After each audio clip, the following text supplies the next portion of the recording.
nannies and daycares and au pairs. Oh my. Are you having trouble figuring out what the heck is what in the world of childcare and exactly what you want for your family? Stay tuned for the breakdown of what each type of childcare is and some pros and cons for each. Welcome to Parenthood Prep, the only show that helps sleep-deprived parents and overwhelmed parents-to-be to successfully navigate those all-important early years with their baby, toddler, and child. If you're ready to provide the best care for your newborn, manage those toddler tantrums, and grow with your child, you're in the right place. Now, here's your host, baby and parenting expert, Devin Clement. Hello, and welcome back to the Parenthood Prep podcast. Kitten season is in full swing, so I have once again been bottle feeding my kittens and realizing just more and more how much they remind me of human babies. They develop a lot more quickly and you can leave them home alone, but there are just so many similarities, and I love watching them go from these little like balls of nothing with like no ears and their eyes closed and they can like barely move around to these playful, spunky little kids, you know? I say this all the time. I'm going to do videos about it. There's just so many similarities between kittens and babies at their different stages of development. And it's just so fun to watch. And then in kind of bummer news, one of the latest things coming out of the current administration is that they have basically cut all funding to the Safe Sleep campaign and the advertising of safe to sleep practices and things like that, which used to be run by either the National Institute of Health or the Centers for Disease Control. Anyway, so they're not doing that anymore, which is cool. So we are just, going to really work hard, all of us, to get out there and spread the word about safe sleep practices and what's important, and teach it in different communities that may not have had exposure to it previously. Just sharing, spreading the word with your friends. I mean, grandparents, I think it's really important, like older generation parents, they didn't have a back to sleep campaign when we were born. I mean, we slept great because we were like on our tummies from day one in a crib mattress that felt like an adult bed, as soft as a marshmallow, covered in blankets with, 10 stuffed animals around. Of course, it's amazing that any of us made it this far between that and the car seats. But so, just educate yourself about safe sleep, learn about it, spread the word, share with others. We would like to make it out of this alive, and we would like our babies to make it out alive too. And ideally, pregnant people and people giving birth, we just want everybody to make it. So let's work together on that. That was a blow for sure, among many others that have come recently. So we're going to be talking about safe sleep and stuff even more on the podcast. We have an interview coming up with a pediatrician that I'm really excited about. I just recorded that and she's so cool. I also interviewed a really cool author. So that'll be a fun surprise, talking just kind of, just an interesting topic, not necessarily a how-to, but just some fun stuff to think about and some really interesting things to think about. So we have those episodes coming up.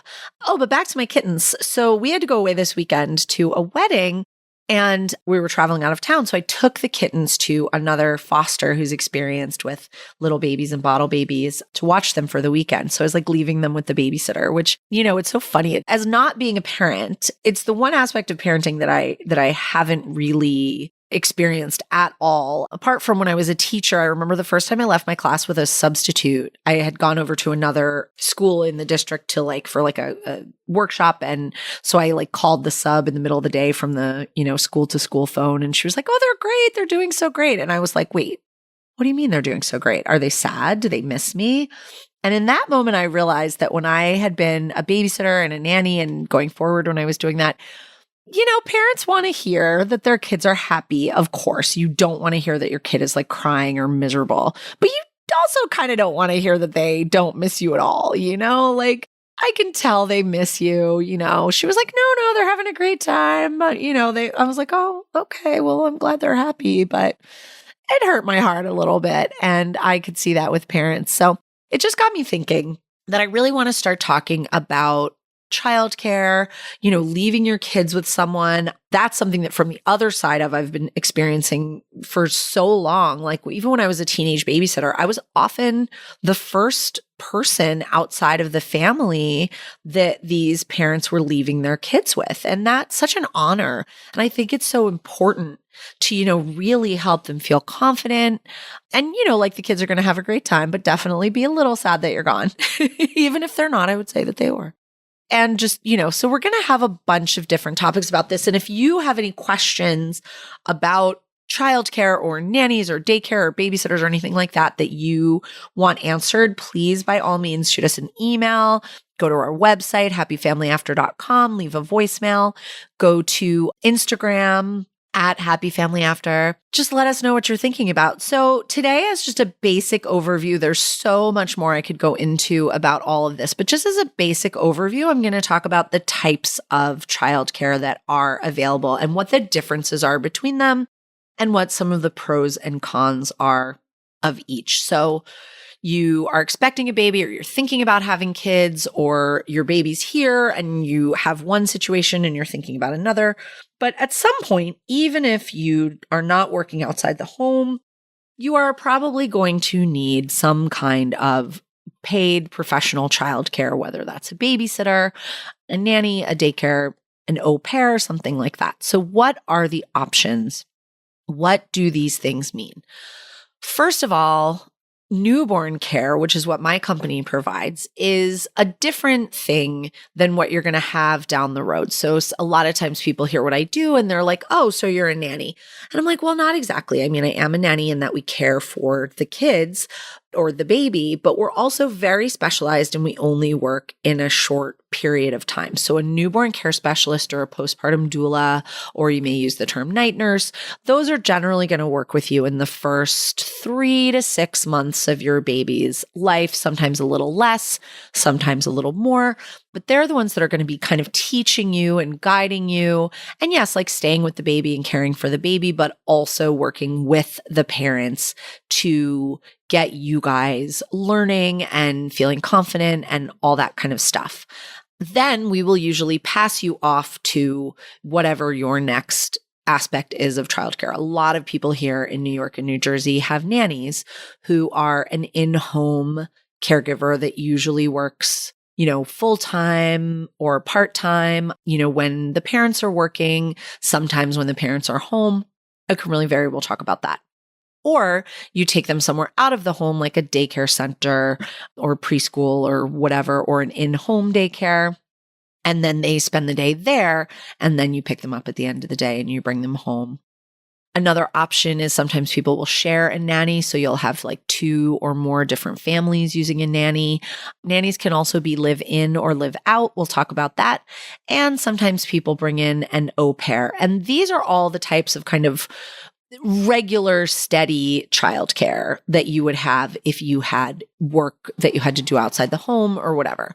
Or even if you're not working outside the home and you just want a break or you just want to be able to take care of your responsibilities, you may have your kid part-time in daycare or full-time in daycare, or you may have, a nanny full-time or part-time helping you out. I worked with a lot of stay-at-home parents when I was a nanny. Partly because I just wanted like a more part-time schedule, because a lot of times when parents are working full-time, the nanny has to be there before they even leave for their commute. So it can be a really long day. And I was not super interested in that as I got older.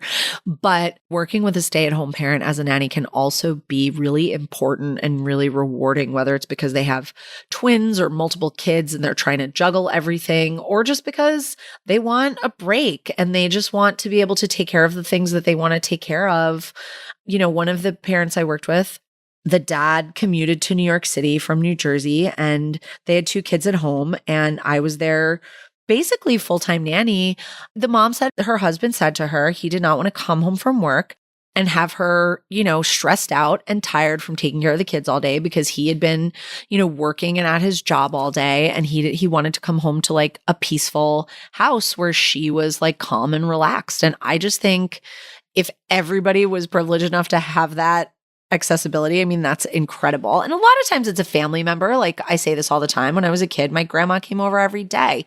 My mom worked, she worked nights. So it wasn't like she was busy in the office all day, but my grandma would take us for like part of the day, basically every day, so that she could have a break. And it just made her be like so much calmer and in a better mood. So just because you have the capability to be with your child 24 hours a day, 7 days a week, does not mean you have to. Absolutely do not feel obligated to do that just because that's available to you. Do consider bringing in a break or some regular support. And then the last category is what I would consider a babysitter, someone that you call on as needed to watch your kids. So you might have like on a Saturday when you have plans, they come over and you have like a date night, or, maybe you have them come over steadily one day a week because that's when you run your errands. My sister and I always joke, a family that we both babysat for had a 2-year-old who, God, he's in college now, but he was a little pistol. He was a piece of work. And the mom just wanted somebody to like keep him for a few hours, once or twice a week. And as she said on the phone one day, because I was talking to her, I had to like change my schedule with her. I had something come up and she's like, oh, I don't care when you come. I just want to go to the grocery store without that maniac. So, it's totally fine to just want that break and want that time apart from your kids. So those are the categories. I guess I'd also throw mother's helper in there, which obviously is a pretty outdated gendered term, but we'll call it like a parent's helper.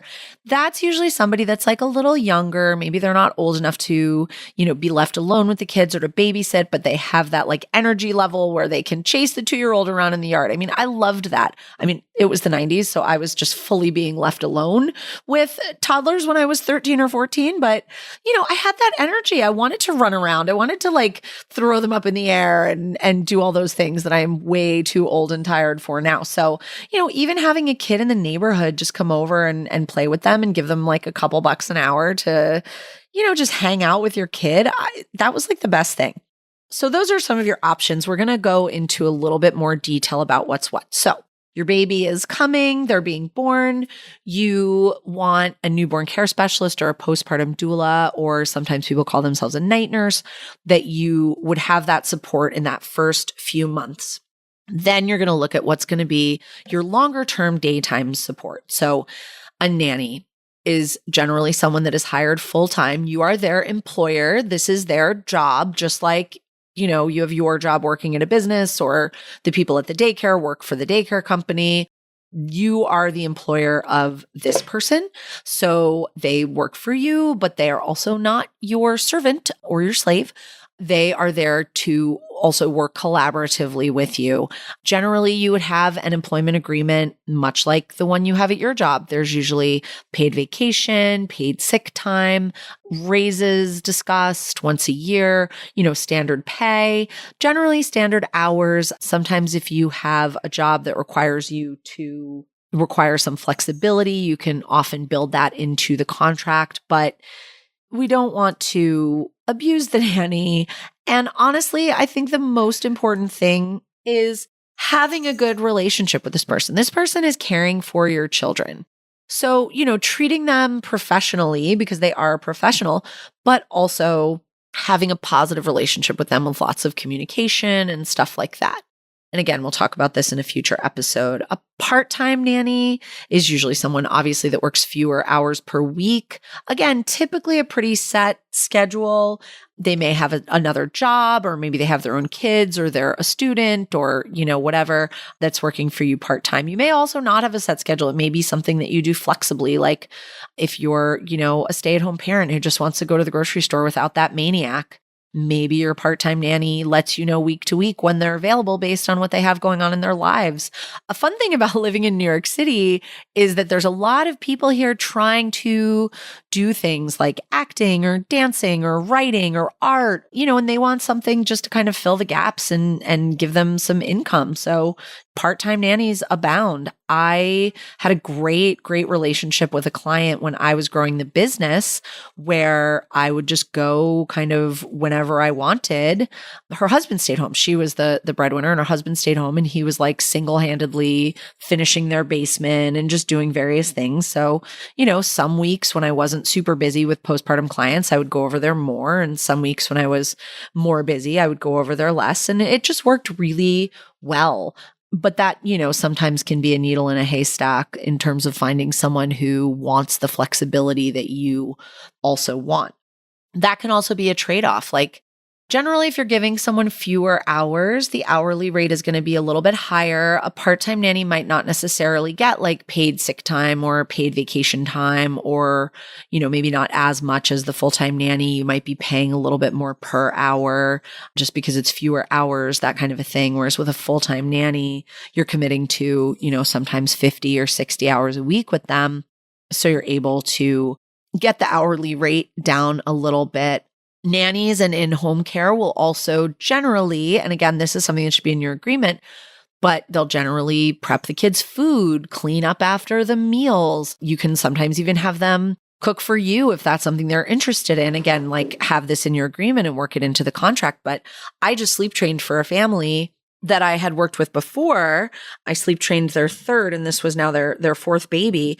And they had the same nanny the whole time. And she was an amazing cook, and she loved to cook. And she like made dinner for the kids and the parents and me while we were there. And I loved it. I was like, I want to get this for myself. I want a nanny at home who's going to help with the cooking and this and that. Now, generally they're not going to do that while also doing a craft project with the kids and blah, blah, blah. If you're expecting them to do something like cook meals, then, maybe that's when you are with the kids, or maybe that's, when the kids are watching television or something.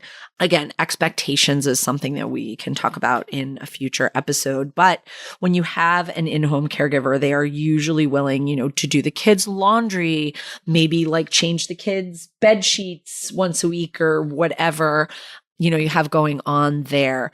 And not mentioning a housekeeper as childcare, because that's not usually their responsibility. But some people do have a situation like these clients with this, this nanny who also cooked for them, where you have an agreement that they would do some housework, and either you pay them a little extra, or maybe that's part of their job. Like, maybe you can keep the baby and care for them yourself for 2 hours in the morning while they do some, housekeeping tasks and things like that, if that's something that's important to you.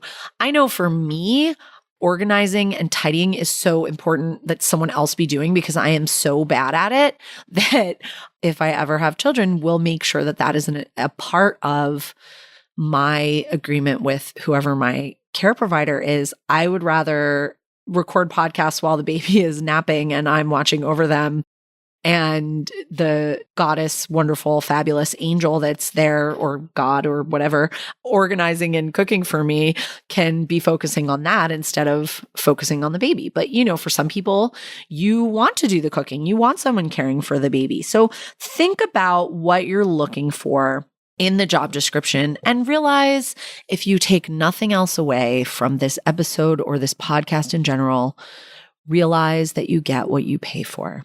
And I know that I'm saying that in a society where childcare is so expensive in every way, and it can really just be such a burden to families. And I hate it. I want it to not be that way, but not at the expense of professional caregivers getting paid less, or getting shitty job agreements, or being overworked, or things like that. If you can't afford a full-time nanny, there are plenty of other less expensive options. Don't hire someone cheap that you are going to then abuse just so that you can pay as little as possible for your childcare. Daycare is cheaper than nannies typically, and there's a lot of reasons for that, which I will get into. So you've got your full-time nanny, you've got your part-time nanny. You can have a live-in nanny, which is generally either full-time or part-time. I was a live-in nanny who was part-time, which was pretty sweet. They happened to have the space for me to live, so I lived there, and I just worked with them part-time. Generally, when you have a live-in nanny, they do still have set hours. There may be more flexibility there. Maybe, sometimes you need them in the evening, sometimes you need them during the day. The expectation is not that they will be in your house 24/7 available to you, unless you are paying them for that. Like with a 24/7 newborn care specialist, that is the expectation, and they are being paid around the clock. With a live-in nanny, generally they're living with you. You're paying for their room and board. So, you may have a reduced salary cost because they are not having living expenses. I once had a client that wanted to live in for like a month.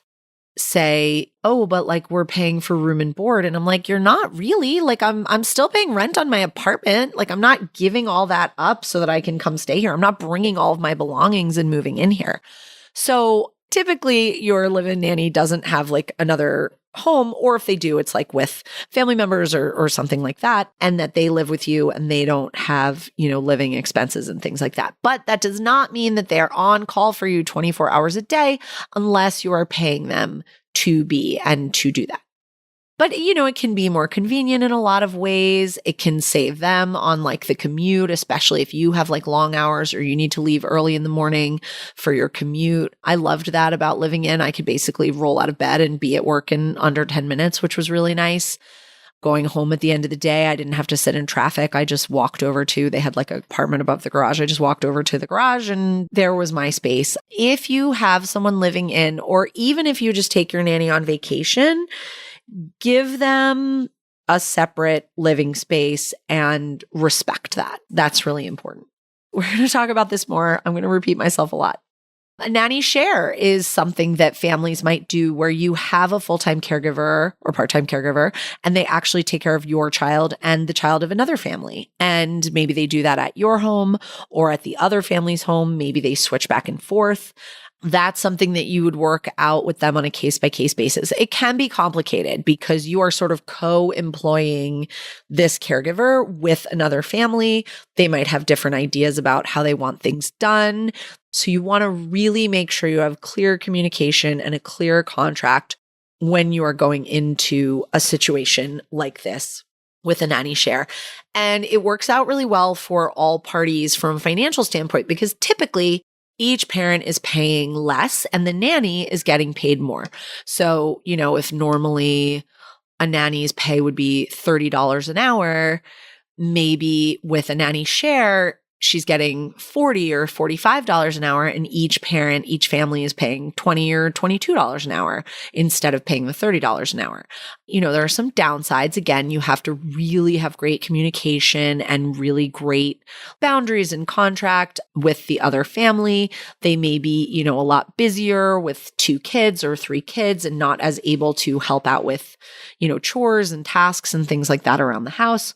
Your kid may have to adapt their schedule to work with the other child's like nap or feeding schedule or whatever, but it can be a really good option if you can find the right situation and the right caregiver. So what is an au pair? I think this is something that is probably the most misunderstood type of childcare. People will say that about me, like, oh, you're an au pair, because they think it just means like fancy word for nanny, or maybe it's like the new word for nanny that people are using because they don't want to say nanny anymore. It is not. It is a very specific thing, which is a person from another country who comes to your country, typically the US, on a special visa that allows them to live and work here for 1 year. You used to be able to extend it a second year. I think you still can, but things are changing so much right now that don't quote me on that. That they come from Switzerland or Germany or South Africa or wherever, and then they live with you and your family and they care for your children for a year. This is very, very bound by guidelines. You are typically working with an agency that's going to place them with you. Of course, you're going to get to like interview and stuff like that. And you get to choose, who you're going to be working with. They come in. Their salary is definitely less than a nanny. Like your hourly rate is going to be much, much lower with an au pair because they get paid less and they get like kind of the room and board expenses taken out.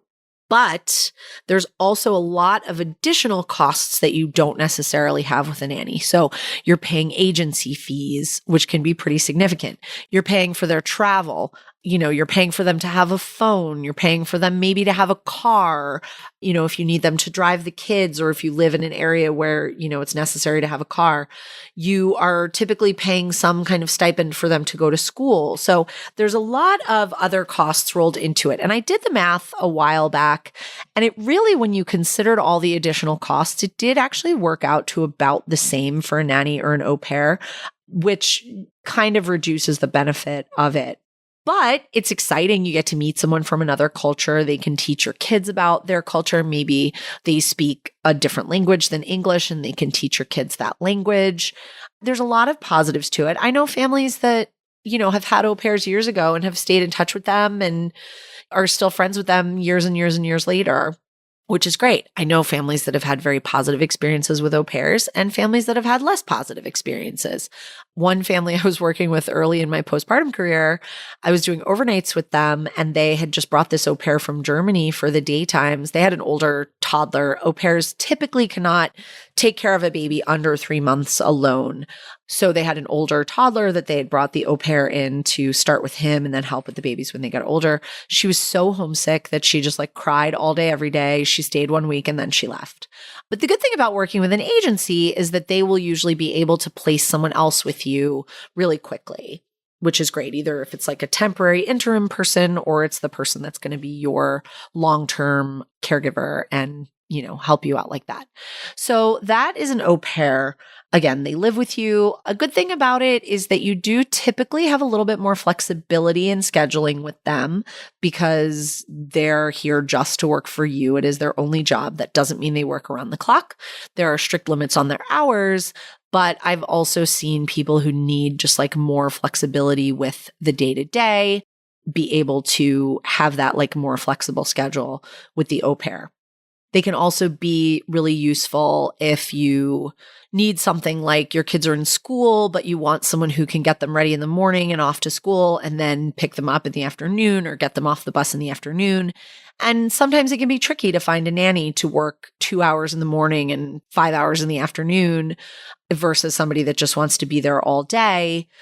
So that's somewhere where if you have a lot of variability in your schedule, an au pair might work well for you. Of course, you do need the space in your home. You need, a bedroom for them and a private bathroom and all that good stuff. They also obviously are going to live their own lives when they're not working. So they're going to be, in and out with social lives and friends and things like that. So taking that into consideration. Of course, any live-in nanny is going to be like that, but typically au pairs are younger. I think there's an age cutoff, 25 or something like that. They're going to be younger. They're here to see the country and experience life here and stuff like that. So they are probably going to be a little bit more social and a little bit more out and about than say, a live-in nanny who's a grandma and kind of just goes and watches TV and goes to bed when she's done working. Again, not all grandmas, not all nannies. I'm just saying generally the vibe. A friend of ours in my 20s, going out and partying days, was an au pair, which was very funny. She was being very mistreated by the family that she worked for. So I'm really glad she was able to get out of that situation. And I think unfortunately, it's more common than we would like to admit is just people kind of taking advantage. And maybe because they're malicious, maybe it's just because they don't know, what the guidelines are. I worked for a mom. My very first nanny job was in the summer when I was 16 years old. I was taking care of this baby. It was actually my mother's employer. She worked for her family business and she was a bigwig there. And she had a baby and he was 6 months old and I was his nanny 2 days a week. And I loved it. But one of the things she said when we first started out working together was that she knew it was going to be a challenge for her to navigate having someone who worked for her, but not in the way her employees at work worked for her. That we were I was her employee, but also her teammate, we were doing this together. And I think that's something that, especially if you have somebody who manages people at their job, kind of need to realize that this is, yes, it is an employer-employee relationship, but there is obviously a little bit more of a personal connection and a lot more at stake. So just navigating that in a different way. And there are plenty of people out there who can help you with this, us included. We do nanny matchmaking. We do nanny relationships. When we find nannies for clients, sometimes they call us 6 months later and say, everything's going good, but there's this little issue that we're not sure about that we want to talk about. And, we just hop on the phone with them. Sometimes I've gone in and kind of observed the nanny and made some suggestions. Just different things that are happening. We've also had people say, oh, the nanny wants to leave or the situation isn't working out, or the nanny comes to us and says they want to leave or the situation isn't working out. And we are able to help them navigate it in a way that then it's able to work out and we're able to make it work for everybody. We had a client who was doing a nanny share and we'd found them a shared nanny. for them and another family that had a baby. Their baby was like 8 months. The other baby was like 4 months or 3 months or something. And the nanny was just struggling with having them on different schedules and this and that. And I just went in for a day and I kind of coached her, gave her some suggestions for getting them on the same schedule to just kind of streamline things, make things easier for her, talking to the parents, observing what was going on, and being able to give advice and suggestions to the parents. And it really turned things around for them. So, if you have a care provider and you are not entirely happy with them, try and work it out. Try and fix it before you rush to like, they're fired and we want to find someone else. I mean, obviously, if it's like an egregious safety issue, that's a different story. But generally, if it's just like struggling, I would always rather try to help people kind of navigate that and see, what we could do to help out. Okay, so that's in-home childcare. Daycare or out of home, there's a couple of different options, of course. There's like a daycare center, which is usually, run like a business owned by a company. And it takes place in like a facility that is, not someone's home. It's a daycare center. They maybe have, depending on the size, different rooms for different aged kids. So your kid might be in the infant room where there's a 1-to-1 ratio or 2-to-1 ratio. Then maybe they go to the toddler room where there's more like a 3-to-1 or 4-to-1 ratio. They do activities. They sometimes provide snacks and food. Sometimes you have to provide the snacks and food yourself. Sometimes they provide diapers. Sometimes you have to provide the diapers. It depends on the kind of place that you're going, that you're working with. There's also in-home daycare, which is obviously in someone else's home, not in your home. In-home daycare in your home is a nanny. In-home daycare where it's usually a person who takes in a small number of kids, maybe 3, 4, 5. Usually they're different ages. They might have like a 2-year-old and a baby from one family, and then like a toddler from another family, and a preschooler. And then the preschooler's 6-year-old sister comes after school and in the morning and are there. Generally, in-home daycares are, smaller, more intimate, less expensive than a daycare center, but also, pros and cons. I think it can be a little bit more chaotic to have all the different ages in a room together, but it can also be nice for kids to, experience different age groups and not just be isolated with other kids their own age. So it all really, really just depends on the individual situation. There's daycare centers that are amazing and there's daycare centers that are not so amazing. Once again, you get what you pay for. If there is some kind of egregious safety issue, you should absolutely speak up. You can report them. Thankfully, I have really not heard of too many like super egregious daycare center or in-home daycare issues. But of course, they happen, certainly, just like they happen with nannies. And honestly, with parents, people are like, oh, there was that one story 10 years ago where like the nanny drove the car off a cliff. I'm like, yeah, and there's like 20 stories of parents doing that. Like, we're all just humans and things happen. But I don't think it's any more likely to happen with someone taking care of your child than with a family member. Just listen to a true crime podcast and you'll hear about some of the terrible things that rarely happen, but do happen. So we're going to talk about hiring a nanny and bringing people on and all kinds of stuff like that. The plus side of daycare is that your kids are getting more socialization with other kids. They're doing more kind of structured activities, which is pros and cons. I don't love a daycare that has kids doing like worksheets and stuff like that when they're like 3 years old. I know filling time with kids is hard, but as I've mentioned before, children play is children's work. They should be out there playing. They usually can have access to a lot more fun toys, dress up area, Play-Doh, clay, paint, all the messy things that you don't want on your kitchen table at all hours. They can do those at school. They could do them at daycare. So that can be a real positive. If you don't want your kids strewing their toys all over the house all day, they can go play with toys at daycare, which can be really nice.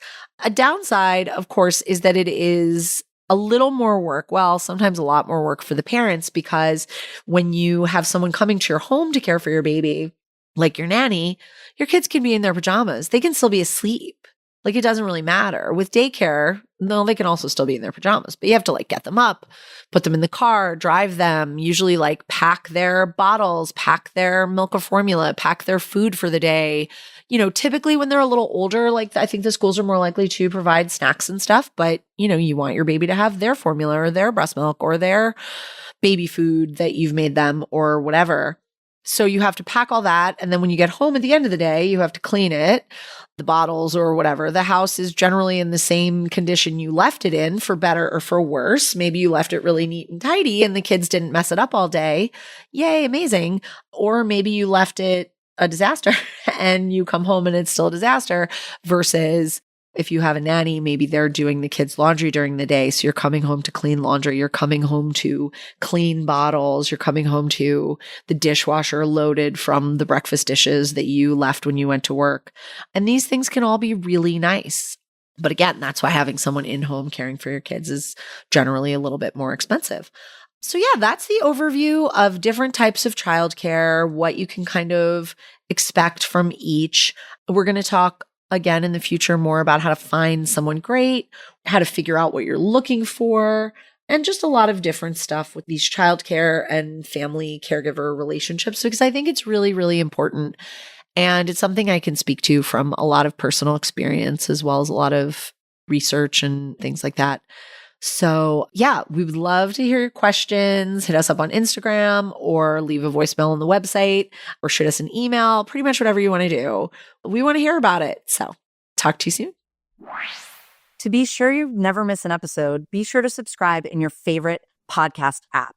We'd also love to connect with you on social media. You can find us on Instagram at Happy Family After, or at our website, happyfamilyafter.com. On our website, you can also leave us a voicemail with any questions or thoughts you might have, and you can roast your baby. Talk to you soon. Thanks for listening to this week's episode of Parenthood Prep. If you want to learn more about the services Devin offers, as well as access her free monthly newborn care webinars, head on over to www.happyfamilyafter.com.